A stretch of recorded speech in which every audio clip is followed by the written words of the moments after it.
नमस्कार, सी न्यूज़ भारत देख रहे हैं आप। मैं हूं अखिलेश पांडे। वक्त हो चुका है न्यूज़ बुलेटिन का। इस बुलेटिन में हम जानेंगे कि कहां गन्ने के खेत में अजगर मिलने से मचा हड़कंप, कहां नेपाल बॉर्डर सील होने से सीमावर्ती बाजारों में पसरा सन्नाटा। साथ ही जानेंगे कि कहां विश्व शौचालय दिवस के अवसर पर विद्यालय में हुआ स्वच्छता रन का आयोजन। ऐसी और भी तमाम खबरों पर आई विस्तार से करते हैं चर्चा।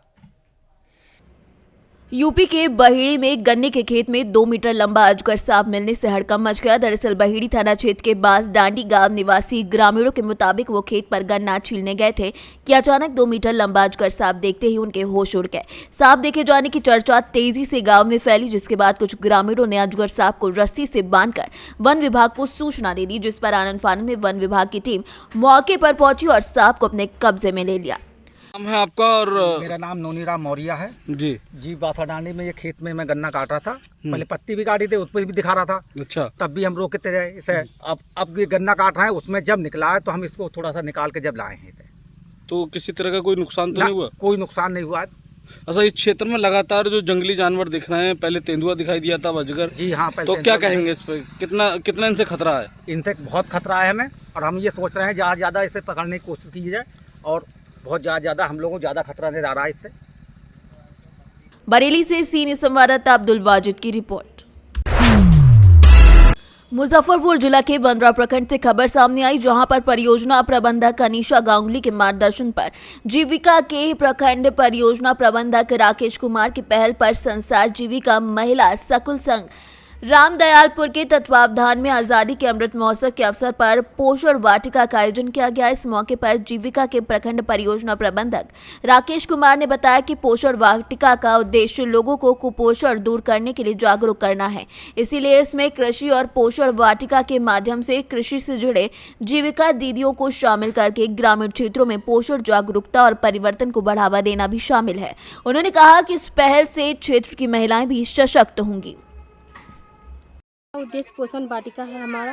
आज़ादी का अमृत महोत्सव मनाया जा रहा है 75वीं। इसमें क्या है कि हमारी दीदियाँ जो है, इसमें पोषण तत्व उनको सही से नहीं मिल पा रहा है, जिस कारण से उन लोगों को हम लोग जागरूक कर रहे हैं कि वो अपने घर में छोटा भी जगह है, थोड़ा सा भी जगह है, तो पोषण वाटिका के तौर पे वो हरा साग सब्जियाँ अपने घर में उपलब्ध करवाएं, लगाएं, ताकि उनको सही पोषण तत्व मिल सके और बच्चे भी उनके स्वस्थ रह सके और दीदी भी हमारी स्वस्थ रहे।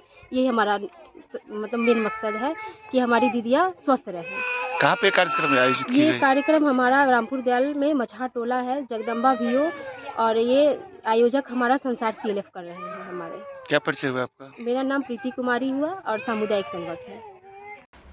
बिहार से सीनियर संवाददाता गंधीर कुमार झा की रिपोर्ट।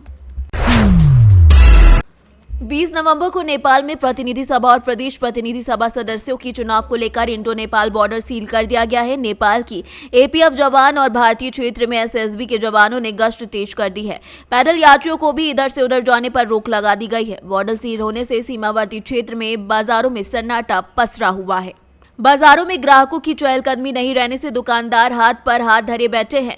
लोकहा और आसपास के बॉर्डर पर SSB के SI चमनलाल और नेपाली जवानों ने अपने अपने क्षेत्रों में चौकसी दिखाई और तत्काल विशिष्ट परिस्थिति में आपातकालीन वाहनों के आने जाने पर विशेष जांच और आदेश के बाद जाने के लिए कहा। ड्यूटी पर मौजूद SI चमनलाल ने कहा कि चुनावी के दिन आवागमन पर पूर्ण प्रतिबंध रहेगा। SSB के अधिकारी ने बताया कि नेपाल में चुनाव संपन्न होने के बाद संध्या को बॉर्डर खोल दिया जाएगा। मधुबनी से सीनियर संवाददाता इजहार की रिपोर्ट।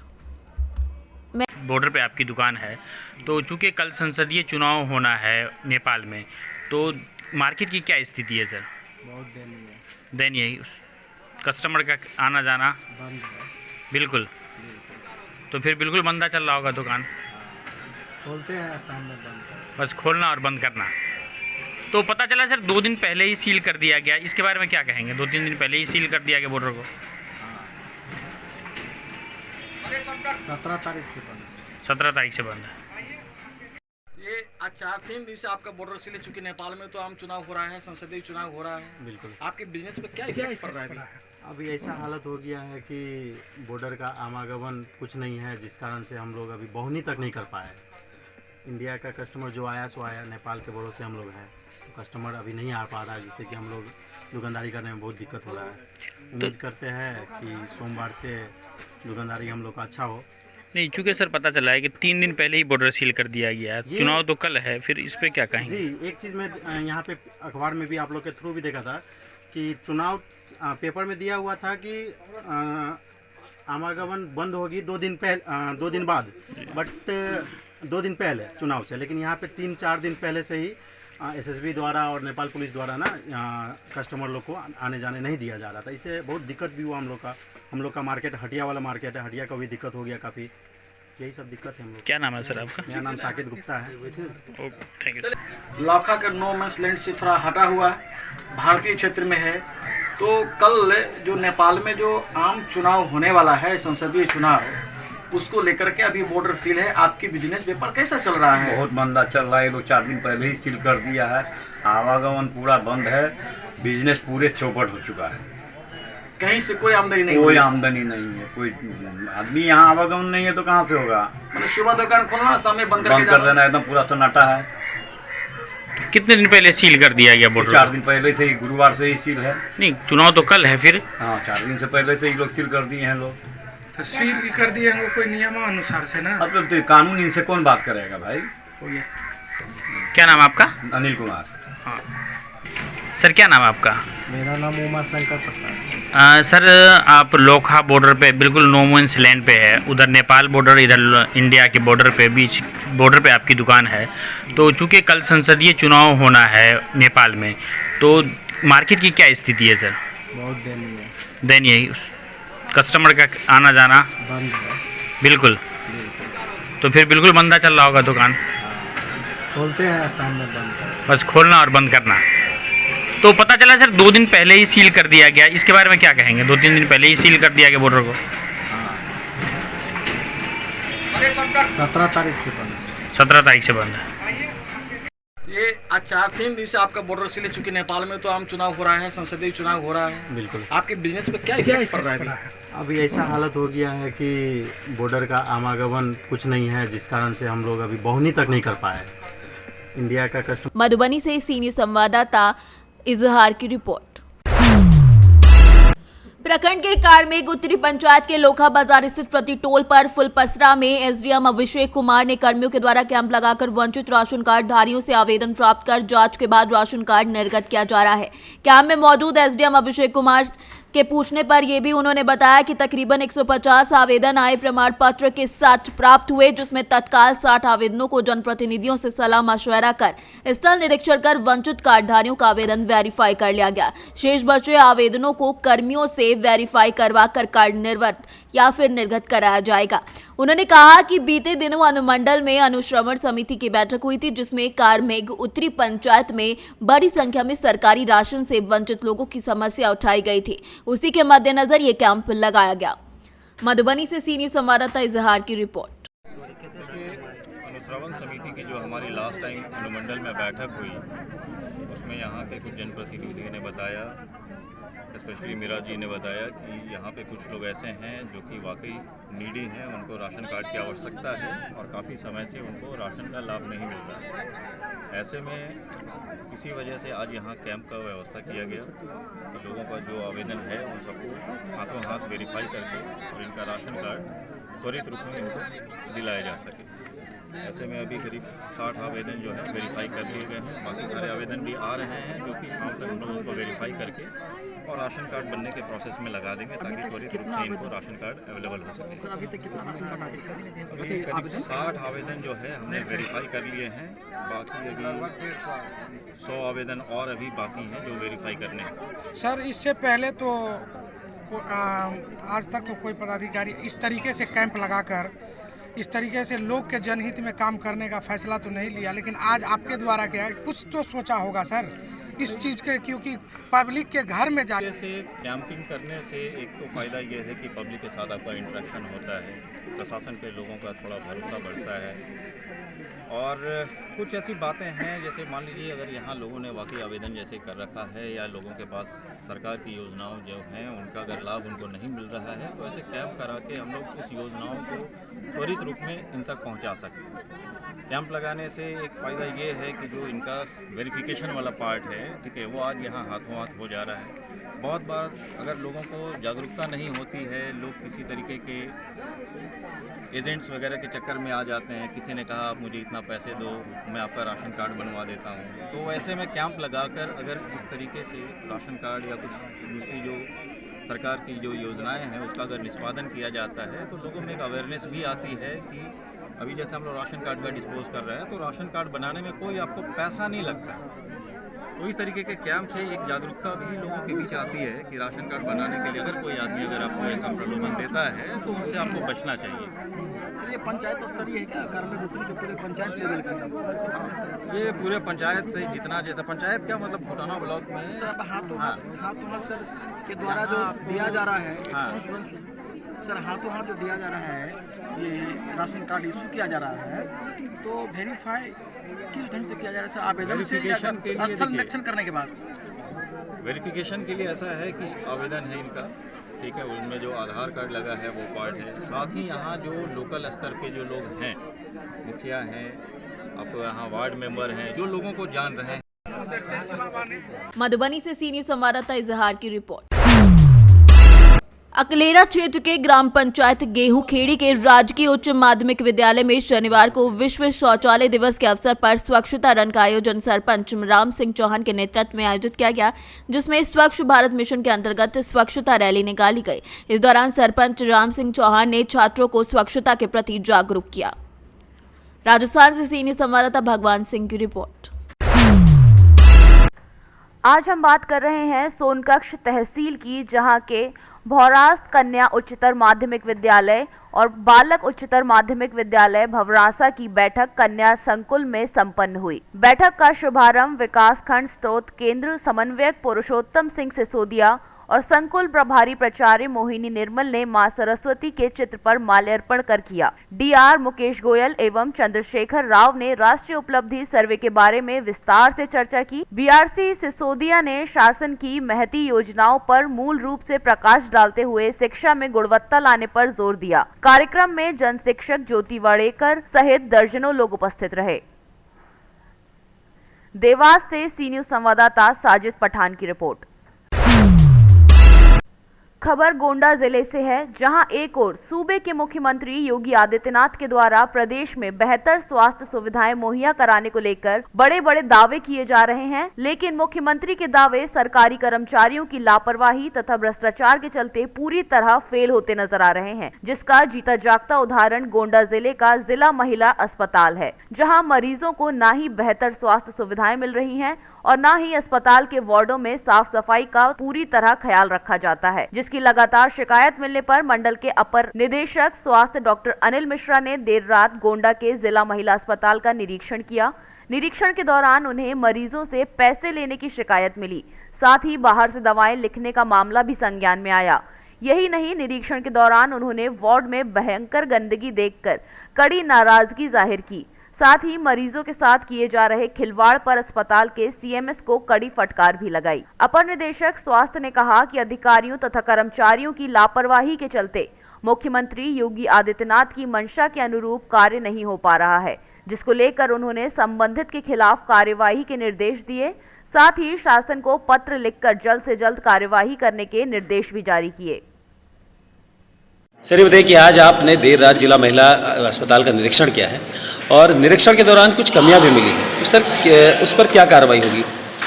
देखिए, मुझे शिकायत 2-3 चीज़ों की मिली थी। एक शिकायत ये मिली थी कि अस्पताल में जिनका ऑपरेशन हो रहा है उनसे पैसा लिया जाता है और बाहर से दवाइयाँ आती हैं। दूसरी शिकायत ये थी कि बाथरूम वगैरह में बहुत ज़्यादा गंदगी लगती है। और तीसरी शिकायत ये थी कि कर्मचारी समय पर उनको अटेंड नहीं करते। तीनों चीज़ शिकायत करने की जांच के लिए आज मैं SIC मैडम डॉक्टर इंदु बाला जी के साथ और आर्थोपेडिक सीनियर आर्थोपेडिक सर्जन है उनको लेकर के, और आज देख रहे हैं CMS मैडम को लेकर के यहाँ पर। आप लोग साथ में भी देख रहे थे, जो सिजेरियन हुआ है उसमें से 3 जो आपके लाभार्थी हैं उनके परिजनों ने बताया कि एक से 1500 रुपया लिया गया, दूसरे से 2500 रुपया लिया गया, तीसरे से 4000 रुपया लिया गया। एक ने बताया कि 400 रुपये की दवाई बाहर खरीद कर के आई। इसकी सारी वीडियो क्लिपिंग बनी हुई उसकी। मैंने सीएमए से कहा है कि सवेरे तक इसको रात को बैठें, रात को फाइंड आउट करें और सुबह सुबह इसको पैसा तत्काल वापस किया जाए। इसके बाद मैं कार्रवाई, जिसने पैसा लिया है उस पर कार्रवाई, मैं विभागीय कार्रवाई करूँगा। लेकिन उनका कल 10 बजे तक पैसा ये वापस दे दिया जाए जिनसे पैसा लिया गया है, क्योंकि माननीय मुख्यमंत्री जी का, उप मुख्यमंत्री जी का सबका निर्देश है, सरकार का निर्देश है कि एक भी पैसा किसी अस्पताल में न लिया जाए, चाहे वो ऑपरेशन हो चाहे दवाई हो, कोई दवाई न किया जाए, पैसा। हमने सेकेंड फ्लोर पर देखा, वहाँ 10 कर्मचारी हैं लगे हुए हैं उन्हीं के, केवल सेकेंड फ्लोर के लिए। और पूरी टॉयलेट, पूरा जाने लायक महिलाओं का टॉयलेट नहीं था, टूटा हुआ सारा चीज़ था। सीएमए से कहा गया वो तत्काल जो आपका यहाँ फंड होता है उस फंड से उसको ठीक कराएं और उन्हीं को ये कारण बताओ नोटिस जारी करें। और सफाई का खुद बैठ करके मैट्रन का भी काम है, सीएमएस का काम है, सवेरे राउंड लेते हैं, हमें दिखाई दिया, मैट्रन ने राउंड लेंगी और सीएमएस साथ में राउंड लेंगे तो उनको दिखाई देना चाहिए था और उसको सही होना चाहिए। वो भी मैं आपको, कल भी मैं 10 बजे आऊँगा और मैं इनको देखूँगा कि कैसे हुआ। दूसरी चीज़, मुझे प्राइवेट वार्ड में ये मालूम चला कि वहाँ बिस्तर नहीं बदले जा रहे हैं, 4 दिन से 3 दिन से डॉक्टर जो ऑपरेशन किया वो देखने नहीं आ रहे हैं, पोछा नहीं लगा। आपके प्राइवेट वार्ड के ही एक बताया कि आपके खुद उन्होंने पोछा लगाया, ये गलत बात है। सीएमएस साथ में थी, मेरा इंस्ट्रक्शन है कि इसको दोबारा पुनरावृत्त न हो और अभी उनके लिए चद्दर बदलने की व्यवस्था करें। सफाई कर्मी से कहें कि उसको रात को ही सफाई करके इनको करें, नहीं तो इन्फेक्शन, जिसका सिजेरियन हुआ है 4 दिन सफाई नहीं होगी तो इन्फेक्शन होगा। तो इस तरह से जो कमियाँ मिली हैं मैं इनको दूर करने के लिए कहा हूँ, दूर पहले हो, आपको आराम मिले। और जो गोंडा से सी न्यूज संवाददाता शिवशंकर मिश्रा की रिपोर्ट। धार जिले के कोक्षी में जनजातीय वर्ग को मध्य प्रदेश में भगवान बिरसा मुंडा की जयंती पर लागू किए गए पैसा अधिनियम के फायदे बताने के लिए सीएम शिवराज सिंह चौहान कोक्षी पहुंच रहे हैं। हालांकि ये कार्यक्रम धार जिला आदिवासी बहुल क्षेत्र का है, इसलिए आगामी आने वाले चुनाव को देखते हुए इस कार्यक्रम की आशंका जताई जा रही है। इस दिन टांट्या मामा गौरव यात्रा की भी शुरुआत होने जा रही है। ये यात्रा जनजातीय वर्ग के प्रभाव वाली सीटों पर निकलेगी जो इंदौर पहुंचेगी। इंदौर में यात्रा का समापन होना है। जानकारी के अनुसार इसका शुभारंभ कोक्षी से होने जा रहा है। धार कलेक्टर प्रियंका मिश्र ने इस बारे में बताया कि सीएम शिवराज का कार्यक्रम लगभग 12 से 2 के बीच दोपहर को होने की संभावना है। आज दोपहर को कोक्षी मंडी समय स्थल जहां सीएम का कार्यक्रम होना है, वहां पर आज धार कलेक्टर प्रियंका मिश्र, धार जिला एसपी आदित्य प्रताप समेत अन्य लोगों ने कार्यक्रम स्थल का जायजा लिया। कल यहाँ माननीय मुख्यमंत्री जी का कोक्षी में कार्यक्रम प्रस्तावित हो रहा है। पैसा का जागरूकता सम्मेलन और जो टंटिया भील मामा की जो यात्रा है, जो कि फिर दिसंबर माह के प्रथम सप्ताह में इंदौर में जाकर के जिसका मुख्य कार्यक्रम होगा, उसका शुभारंभ हो रहा है। और कुक्षी के मंडी प्रांगण में कार्यक्रम प्रस्तावित है। जो ऐतिहासिक नियम लागू किए गए हैं, पैसा नियम लागू किए गए हैं, उसके बारे में बताना, जनजातीय गौरव यात्रा के रूप में इसको एक तरीके से कार्यक्रम का आयोजन किया जा रहा है। और उसी की तैयारियां देखें, हम लोग आज कुक्षी आए हैं और तैयारियों के जो सभी बिंदु हैं, कानून व्यवस्था के, बैठक व्यवस्था के, उस पर हम लोग अभी विचार विमर्श कर रहे हैं। और कि बहुत त्वरित गति से हमें काम करना है, इसलिए पूरी टीम के साथ। एग्जैक्ट समय तो अभी नहीं पता, बट ये मान सकते हैं कि दोपहर के समय में 12 से 2। धार से सी न्यूज संवाददाता प्रकाश जोशी की रिपोर्ट। बुंदेलखंड के महोबा में कुलपहाड़ तहसील में ताला बंद कर अधिवक्ताओं ने पुलिस प्रशासन के खिलाफ सड़कों पर प्रदर्शन शुरू कर दिया है। पुलिस प्रशासन मुर्दाबाद के नारे लगाते हुए अधिवक्ताओं से कानून का पालन करने की बात कही है। उद्देश्य साफ है कि जब पुलिस वालों के वाहनों का चालान नहीं होता, उनके बिना हेलमेट लगाए जाने पर कोई पूछताछ नहीं होती, तो ये सारे कानून सिर्फ आम व्यक्ति और अधिवक्ताओं पर ही क्यों लागू हैं? क्या पुलिस कानून से बढ़कर है या फिर सैया भय कोतवाल की कहावत पर यूपी पुलिस कार्य कर रही है? दरअसल ये पूरा मामला महोबा के कुलपहाड़ कोतवाली से जुड़ा है, जहां पर वाहन चेकिंग के दौरान बीती शाम कुछ अधिवक्ता तहसील से अपना कार्य पूरा कर घर जा रहे थे। सभी पुलिसकर्मियों ने वाहन चेकिंग के दौरान उनसे उनकी गाड़ी और हेलमेट न लगाए जाने पर गाड़ियों का चालान कर दिया। फिर क्या था, इस बात से नाराज अधिवक्ता आग बबूला हो गए और संगठित होकर पुलिस प्रशासन के खिलाफ लामबंद हो गए। अधिवक्ताओं का मानना है कि मौजूदा दौर में प्रदेश में अफसरशाही बुरी तरह हावी हो चुकी है। आम व्यक्ति जगह जगह करहा रहा है। वाहन चेकिंग के नाम पर पुलिस द्वारा अवैध वसूली की जा रही है, जिसका खामियाजा कानून हर संभव जानकारी रखने वाले अधिवक्ताओं के साथ साथ ग्रामीण इलाकों के लोगों को उठाना पड़ रहा है। अब वक्त आ गया है कि इन पुलिसकर्मियों की ही वाहनों की चेकिंग कर इनसे इनके सरकारी दस्तावेज की जांच की जाए, जिससे इन्हें भी कानून का सही ढंग से पाठ पढ़ाया जा सके। इन बातों को लेकर आप लोग प्रदर्शन कर रहे हैं, जी क्या पूरा मामला है? मामला ये है कि शाम के टाइम गोंदी चौराहा पर चेकिंग चलाते हैं और चेकिंग चलाने के अभियान में भी यानी अधिवक्ता बताते कि हम अधिवक्ता हैं, कोर्ट से आ रहे हैं, तो यानी उनका तुरंत चालान कर दिया जाता है। आम जनता का क्या होगा? आम जनता के लोगों को तो यानी ऐसा हालत है कि उनको तानाशाही के साथ पैसा वसूलते हैं, अगर पैसा नहीं देते तो उनका चालान कर देते हैं। क्या चाहते हैं आप लोग? चाहते हैं इनके खिलाफ कार्रवाई हो। पहले हमारे पास कई रिकॉर्डिंग है कि यानी पुलिस वाले 3-3 बैठ के भी जाते हैं, कोई हेलमेट नहीं लगाता है, कोई कुछ नहीं करता है। ये उसका उदाहरण यानी वो अपने आप में यानी कानून का राजा सरताज समझते हैं कि हम हैं तो कोई नहीं है। तानाशाही के अलावा कोई कार्य नहीं करती है पुलिस वाले। दरअसल इसलिए कर रहे हैं कि इन पुलिस वालों के खिलाफ कार्रवाई हो, इनके खिलाफ भी कार्रवाई होना चाहिए। कहाँ जाम लगाई हुए? जाम तहसील के सामने लगाए हुए हैं। अगर ये नहीं सुना जाता है तो हम बड़ा आंदोलन करेंगे। शरद रावत का कटा है, अनिल पाठक का कटा है। इसके बाद यहाँ स्टेनो बाबू, एसडीएम के स्टेनो बाबू की गाड़ी भी पहुँच गई। यानी अधिवक्ता ने कहा कि इसका भी चालान करिए, तो उनका एसआई का कहना और पुलिस वालों का कहना था कि तहसील का बाबू है, इनका नहीं काटा जाएगा। क्यों नहीं काटा जाएगा? काटा जाएगा तो पुलिस वाला हो या एसपी हो, अगर कानून के खिलाफ चलेगा तो सभी का चालान होना चाहिए। मेरा अशोक कुमार सक्सेना, एडवोकेट पूर्व अध्यक्ष बार एसोसिएशन कुलपहाड़। आज आप लोगों ने किस प्रकार का प्रदर्शन किया? आज हमने पुलिस प्रशासन की अनियमितताओं और उनके अवैध वसूली और अवैध चालान, माननीय हाई कोर्ट की रूलिंग है कि अधिवक्ता अगर ऑन ड्यूटी है अपने तो उसको ना तो रोका जाएगा, और कल हमारे साथी अधिवक्ता शरद रावत और अनिल पाठक जी का चालान किया गया है। जब उन्होंने जाके बताया कि हम अधिवक्ता हैं तो उनके साथ महेंद्र प्रताप सिंह दरोगा ने अभद्रता की है। किस प्रकार की अभद्रता? कि तुम वकील हो, मजिस्ट्रेट नहीं हो। तो ना तो इन लोगों को खौफ है माननीय हाई कोर्ट के आदेश का, तो हमारा ये है कि और बस्ती में जो ये चालान लगाते हैं, आम पब्लिक बाज़ार जा रही, सब्जी लेने जा रही, ज़बरदस्ती का ये लोग चालान करते हैं और अवैध वसूली करते हैं कि 500-1000 रुपये दो। आप लोग क्या चाहते हैं? हमें कि ये बस्ती के अंदर ना तो चालान वो चेकिंग लगाई जाए, बस्ती के बाहर करें।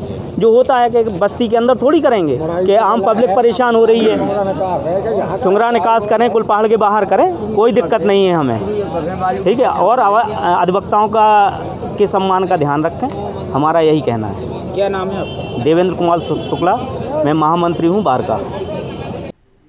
महोबा से सी न्यूज़ संवाददाता राहुल कश्यप की रिपोर्ट।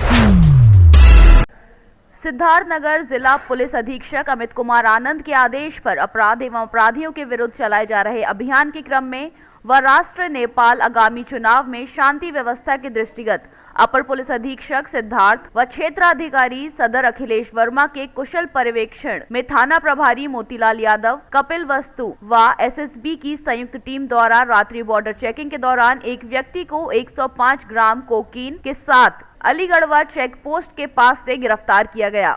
सिद्धार्थनगर से सी न्यूज़ संवाददाता धर्मेंद्र कुमार की रिपोर्ट। फिलहाल के लिए इस न्यूज़ बुलेटिन में इतना ही। देश दुनिया की तमाम खबरों के लिए देखते रहें सी न्यूज़ भारत, हर खबर आपके साथ, आपके हाथ।